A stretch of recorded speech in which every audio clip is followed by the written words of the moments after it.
Okay, I'm just out of breath because first of all,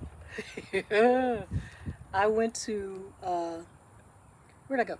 I went to Walmart after my meeting. I went to Walmart and I had to get more potting soil because it's just so much used potting soil or container mix that you can use. It has to be a half and half. You only use like half of your old soil and half new soil. Okay, so I do. I always say, "Oh, I haven't had to buy um, potting soil in a long time." Well, that time has come because I have been using. Think about it. I used a good bit of my old potting soil, of my used potting soil, to fill the raised beds, especially this one and that one. And then also I've been using the old potting soil. What I mean by old potting soil, like those old containers over there where that's from, summer. I have containers over there that is still filled with soil that is from this fall and this past summer. Um, what I mean by see, I have corn. I have those. I probably won't be using the soil in those old okra containers because they are just infested with ants. So that probably will go to the street and just put it in the ditch or something like that, or use it as I don't know. It's infested with ants, so I really don't know what to do with it. I'll talk to my husband about disposing of that. But like the pepper patch, I will be using the old soil in those containers over there where I grew peppers last season. Um, I will be using that old soil in another raised bed that I'll be putting together, my final raised bed. Okay, because I just went raised bed crazy. But I now have six raised beds. These two, that one over there, these two L shaped, and the last one that I'll put together that's going to go over in that area over there. But as far as what I was saying about the used soil, in filling these raised beds, I use the old soil. Plus, in certain like containers like this and this, or these grow bags, I would have a portion of my old soil mixed with new soil, perlite, vermiculite, a little peat moss, fertilizer. That's my container mix. Um, Say, for instance, if I was starting from scratch, I would use a potting soil or a potting mix, peat moss, perlite, vermiculite, and a fertilizer, something like tomato tone, plant tone, or whatever. So, and that would be my basic recipe for my container mix. You can use other things to amend that soil, like blood meal, bone meal, earthworm castings, things like that. Um, but if I am using or refurbishing or revitalizing old used soil, I would use a portion of the used soil, and then I would add more peat moss to it, and also uh, a certain percentage of new soil to the old soil, perlite, vermiculite, and a fertilizer. Okay, so we've gone over that before, but for my new subscribers, hey, I'm so glad you guys are here. Thank you for subscribing. So hello to all my new subscribers, and thank you for joining me in my journey. And so yes, so what I did today is the reason why I'm so tired is because I did go and buy some new soil, because like I said, you can't just have all used soil. You need some new soil. And I had to load it all from my vehicle and put it over here in my little area where I store my gardening stuff. Um, my biggest concern, and I said this in a video I haven't posted yet, but that my biggest concern was I don't want to wait too long to plant uh, my plant out the stuff that's in the greenhouse. Um, but I also don't want to plant out too soon, and next thing you know, a frost sneaks up on me. So that's my biggest concern. There were certain things in the greenhouse that had to be, I had to go ahead and run the risk, and I had to go ahead and plan it out. One thing is my corn. Yes, I had over in one of those grow bags over there. I have my corn. I have my early, early golden bantam sweet corn. That's what's in the. I had some seedlings left over. I make seedlings. I use the corn seeds and I actually place them in little in starter seed starting mix, and I make seedlings. And then once they're mature enough, I put them in the its container. So I do. I don't. You can do it both ways. You can direct sow those corn seeds, or you can make seedlings. That's what I did. Well, those seedlings, some of them died out during the last frost we had, where the temperatures we're in like 25 degrees for 2 nights in a row. And some of those seedlings died out, but the ones that survived, I had enough to place them in one of those grow bags over there. So that's another thing that I'm doing differently, is I'm using a grow bag for my corn. Normally I use a container, one of those plastic containers. One year I even used a whiskey barrel. I had some of the corn in a whiskey barrel, a really large whiskey barrel, and then I had the other corn. I normally use a tote, a storage tote, and it's worked great. I have had a harvest from my corn every time, every time using a container.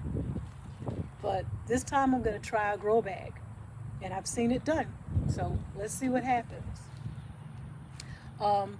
But today I will be using what's left of my old soil that's sitting around in containers. And once all of that is completely gone, then of course it will be all new soil, new soil. And I got plenty of it over there. I bought at least, 6 bags. I bought 6 bags. And then I got more mulch too, brown mulch. Not only just to put on the ground here, but I also use brown mulch as mulch. That's what I mulch my my plants with. Even in the raised beds, I use brown mulch. You can see it over here in the grow bags. I'm using it. The only place where I'm using a different mulch is that I'm using pine straw over there with the blueberries, because blueberries like a highly acidic environment. They like highly acidic soil, and I know that pine needles are, it lowers the pH balance and all of that. So I said, you know what, I am going to make the soil where I add a soil acidifier. I added a lot of peat moss to the soil, and I lowered the pH balance to a 4.5. Hey, okay. And then it was time to mulch the little pot that I had the blueberries in. And I said, you know what? Let's kick it up a notch. Why don't I just use pine needles? Because I heard pine needles were also good at lowering making the soil more acidic and lowering the pH balance. So I used those pine needles to mulch the blueberries in. Ta-ta! Yes. So, yeah. I'm just going to get myself together first. Like I said, I'm just now coming into the garden. It is 4 o'clock. Look, but I don't have to rush, because normally I'll be like, I don't have much daylight. Because when 5 o'clock comes, pretty soon the sun's going to go down. Well, guess what? Daylight savings time. It's not going to be dark until around 7. I love it. It's not going to be dark. It's not going to start getting dark until like 7:30. So I have plenty of time to work. Even though this is sort of the warmest part of the day, but that's okay. I'm going to use what time I have. Even if it's all I'm going to do is take the soil and mix it and prepare. Okay. And prepare I was getting a notification from my husband. and just prepare the bags, prepare the containers.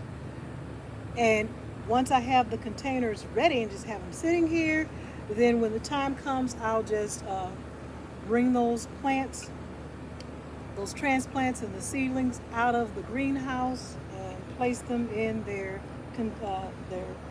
forever homes, I'm going to call it. I will need more 7-gallon grow bags.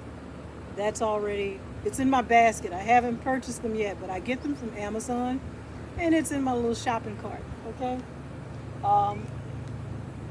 So that's what I'm going to do today. And I'll record some of it and put it in this video so you can see. But yeah, it's time. And I'm excited. And I feel like it's okay that there may be some cold temperatures, but it won't be really bad. Fingers crossed that we won't, have a freeze that just come here and just destroy everything. Especially the peppers and the tomato plants. This is what I shared it in another video, but it's not only that you're not supposed to, you try not to plant out until the temperatures are consistently in the 50s at night, okay? For 2 reasons. Some of these plants are not tolerant of the cold, but also they say that it can stunt the growth of your pepper plants. And I'm like, oh boy. It may just stunt it briefly, or it may stunt the growth of that pepper plant totally. But I think they're going to be okay. I think it's going to be okay. Because I tell you what, even though sometimes the weather is cold, when I placed my hand in the soil, I literally was just checking to see if the plant needed watering. And I stuck my fingers in the soil just to check to see if the soil was dry. And when I stuck my finger in there, even though the air was cool, the soil was warm. So that dark colored grow bag and the mulch is not only helping it to retain moisture, but I think it's retaining the heat. Let's hope that's true, because I'm serious. So it was a grow bag like this. I was checking on one of those pepper plants, and I stuck my hand in the soil, my finger in the soil, to see if it just needed watering, and I felt the warmth of the soil. So that is a good sign. So I'm going to go ahead and get started. I think I'll just start by mixing some soil. I'm going to see what else is left in the old containers.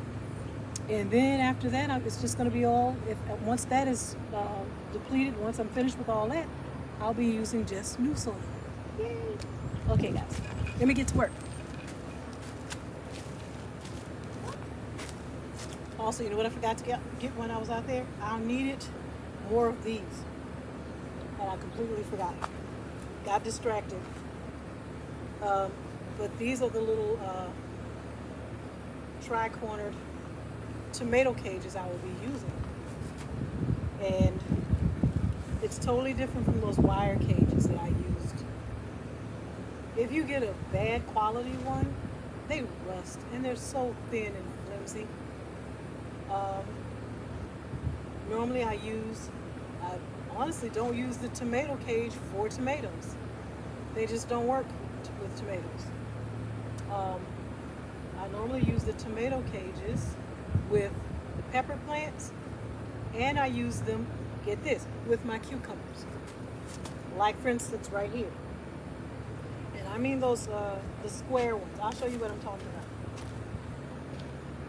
Now this is a new tomato cage. Okay, and it's a pretty decent quality. The ones that I had were so thin and flimsy.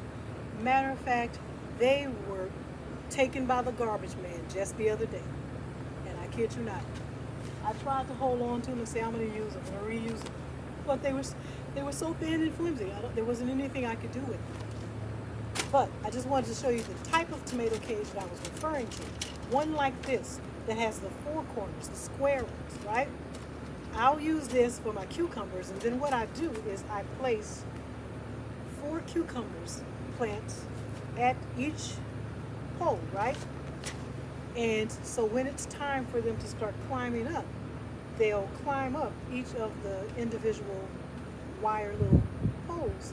And if I need to use kind of wire and just tie them, or just train it, you train it to go up that the little pole.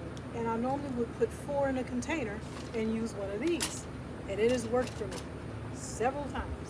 Okay, but this time I decided to go with this 3-cornered one and see how that works. So instead of 4 cucumber plants in this container, there's only 3, and it's a grow bag.